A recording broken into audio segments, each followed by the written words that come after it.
Rams pulled off the upset against the Seahawks, and while a lot of it was due to their dominating defense, the Rams' run game also played a huge part in their win. LA racked up 164 yards on the ground, which was their second highest total since Week 3 against Buffalo.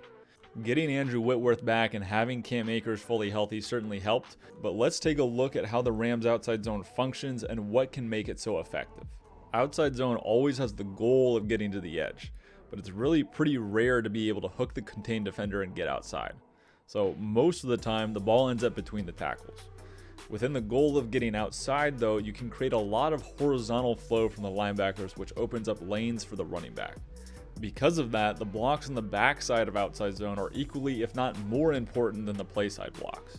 To the play side, the linemen and inline tight ends are coached to take a horizontal replacement step and even lose ground on the first step if needed so that they can scoop and get a good surface on the defensive lineman.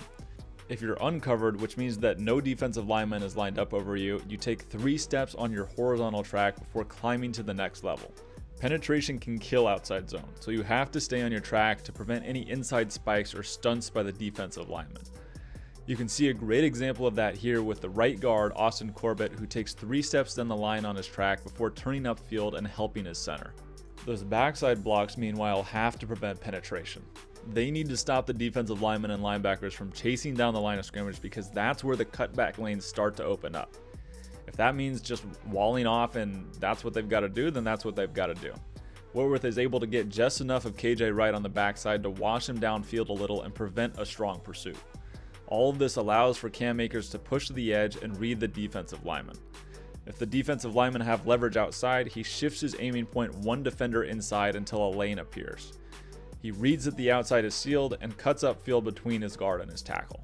Here is an example of the defensive line spiking inside and why you have to stay on your track if you're an offensive lineman. The nose tackle for Seattle shoots backside of the play to the right. Because Corbett, the right guard, is on his track, he's able to hook and seal him. Helping that cause is also the right tackle Rob Havenstein. By being on his track, he helps prevent penetration simply by occupying that space. Akers again reads that his blocks outside are sealed and cuts upfield.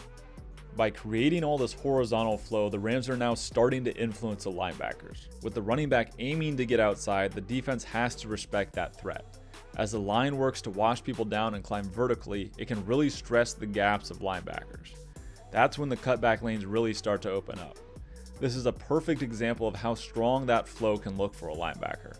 As Brown presses the play side and the offensive line takes its track, the linebackers also start to commit and flow to that side because if they don't, they'll start to get walled off by climbing offensive linemen. However, if they flow too hard, they're now going to be out of position to track cutbacks the other way. Bobby Wagner is still able to disengage from the block and make this play, but not until the Rams have already gained 6 yards on the run. The cutback on outside zone is what makes it so deadly.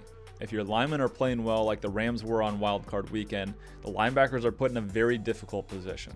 Cam Akers presses the play side perfectly here before cutting as soon as the linebacker starts to fill. That leaves nobody to plug the gap down the middle of the field, and it's a walk-in touchdown. Now when you start to throw in some of the Rams and McVay's motion, it can make life very difficult on the defense. The Rams here use both a rocket motion from one receiver pre-snap and then crunch another receiver across the formation post-snap in the opposite direction. That rocket motion shifts the linebackers over one gap to the outside. This gives the entire offensive line better angles to seal them off.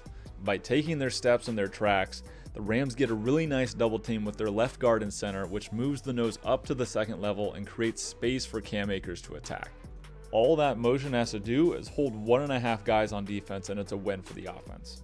When you can make defenders stop their feet, that allows one extra beat for your line to get upfield and create lanes. The Rams ran that rocket and crunch backfield action multiple times through the game, and it held defenders on both sides. Defenders bump with the pre-snap motion, and then coverage and run support defenders on the backside have to pause because they see an eligible receiver coming at them with the crunch action post-snap. It's really simple stuff that opens up lanes for the running attack. Cam Akers showed really good decisiveness and explosiveness reading these lanes all day. To top things off, having a receiver like Robert Woods who's able to wall off defensive linemen and prevent them from crashing down on the play is also a huge help to the run game. Being able to cut his split in tight and let him get in front of a guy that outweighs him by 50 or more pounds is really a luxury for their run game. Even if his guy does make the tackle, they won't beat him off the line, and he's going to make sure that they work to get there. The Rams have a formula that's working. Run the ball and play elite defense. Andrew Whitworth returning to the lineup helps solidify things up front, and Cam Akers is playing much more decisively. The offensive line is playing as a complete unit, and when they are clicking, the entire offense starts to work. They have a big test against the Packers in the divisional round, but they have a formula that can win in cold weather and that can travel across the country. If their defense keeps playing at an elite level and they can control the clock and sustain drives on the ground, we may be seeing the Rams right back in the Super Bowl.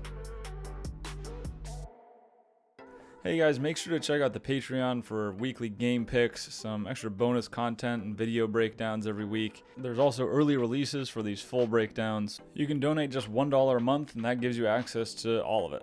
I appreciate you guys tuning in, and until next time, I'm Casey Sully and I'll see you on the next film breakdown.